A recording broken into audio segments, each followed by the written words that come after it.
lately, it's been all about the new Naked Gun movie.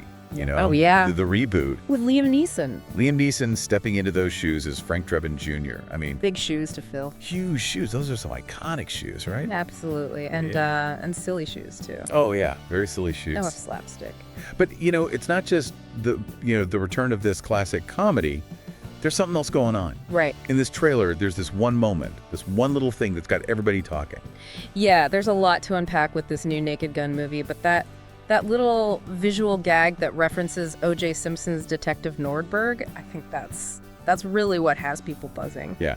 And just for anyone who needs a quick refresher, O.J. Simpson's character, Detective Nordberg, he was in all 3 of the original Naked Gun movies. Oh, yeah, he was a big part of that. Always getting into some kind of crazy, hilarious situation. Right. A recurring figure, definitely slapstick a lot of the time. Really kind of the butt of the joke. Yeah. But in a lovable way. Yeah.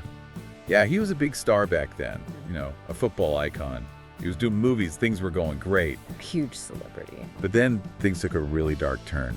I mean, I think for a lot of people it was really tragic that trial in 1994 Yeah. for the murders of his ex-wife, Nicole Brown, and Ronald Goldman. It just really changed everything about how people saw him. It definitely shifted the public's perception of him, and the timing is interesting too. The third Naked Gun movie, Naked Gun 33-0, The Final Insult, it came out just a few months before that trial. Yeah. And as we all know, that became the last film that he ever did before his death earlier this year. So let's get back to this trailer. Okay. There's this one scene, and it starts out kind of serious. There's this group of police officers, and they're kneeling. And in front of them are pictures of their fathers, like memorial pictures, Huh. and it's got this emotional feel to it. Most of them are, looking sad, or you can tell they're remembering. Makes sense. But then it gets to Nordberg's picture, oh, right. and his son What does he do? looks right at the camera and kind of shakes his head. Oh, wow. Like just little, almost like saying, "Oh, Nordberg," Yeah. and it's quick, but it's definitely on purpose. Yeah, they knew what they were doing there. They wanted people to catch that. Right. It's definitely a nod to O.J. Simpson being in those original movies. But what did you think when you saw that? I don't know. It felt a little bit, pointed maybe. Yeah. And the reactions online have been all over the place. Really? Oh, yeah. I mean, some people loved it. They thought it was classic Naked Gun, that kind of humor. Right, right. There were people saying, that O.J. Simpson joke got me. They're like, that's it. I'm sold. That's the Naked Gun humor I love. So for them, it was a good thing. One person even said that they were on the fence about the whole reboot, but that joke made them actually want to see it. So it really worked for some people. Right. And, I guess it shows how much people love those original movies and that kind of, in-your-face humor. That willingness to just sort of poke fun at anything, even something as controversial as O.J. Simpson's story. But not everybody loved it.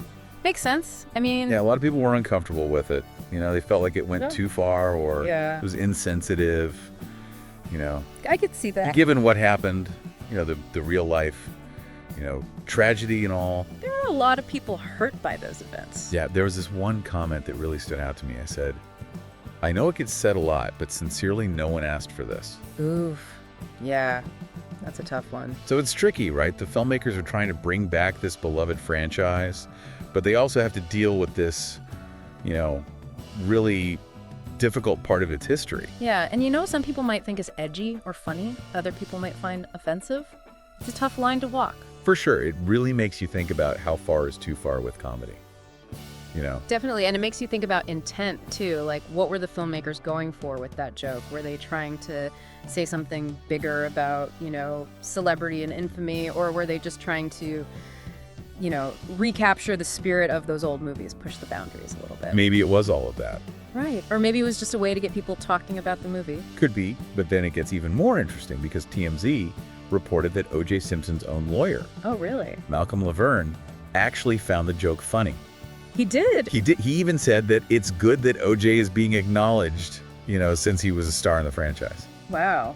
That's a pretty unexpected reaction. I know, right? It makes you wonder if maybe there's this, desire to focus on his earlier successes and kind of, downplay the later controversies. Maybe there's an attempt to kind of reshape his public image a little bit. Yeah, and all of this is happening at the same time as other things from Simpson's past are resurfacing. like that Bible that was given to him by Robert Kardashian, his lawyer. Oh, yeah, that was a big story. It's just auctioned off for a lot of money. Kim Kardashian even tried to buy it. Really? Yeah, and it was Malcolm Laverne who put it up for auction. So it seems like even all these years later, people are still really fascinated by O.J. Simpson. Totally. I mean, he's still a huge part of the public consciousness, even after everything that happened. It's like his story just won't go away. It's too big. Too much happened. So when you look at this whole thing, this one little joke in a trailer, it feels like it's about more than just, whether it's funny or not. Yeah, it seems like it's tapping into this bigger question about how we think about public figures who've done both good things and bad things. Yeah, I mean, O.J. Simpson was this comedic figure for so many people, but he was also involved in this incredibly serious and tragic event. It's really complicated. It really is, and it makes you wonder about the filmmakers' intentions. Were they trying to make a statement about all of this, or were they just trying to be funny? And how our audience is going to respond to that mix of comedy and real-life drama when the movie actually comes out? It's a good question, and it brings up an even bigger one for everyone listening. What do you think about this kind of humor? Is it okay for a comedy to reference someone like O.J. Simpson, someone with such a controversial past? Definitely something to think about. There's a lot to unpack there. There really is. Well, thanks for joining us for this deep dive. It's been a really interesting one. Absolutely, and we'll see you next time. See you later. Oh.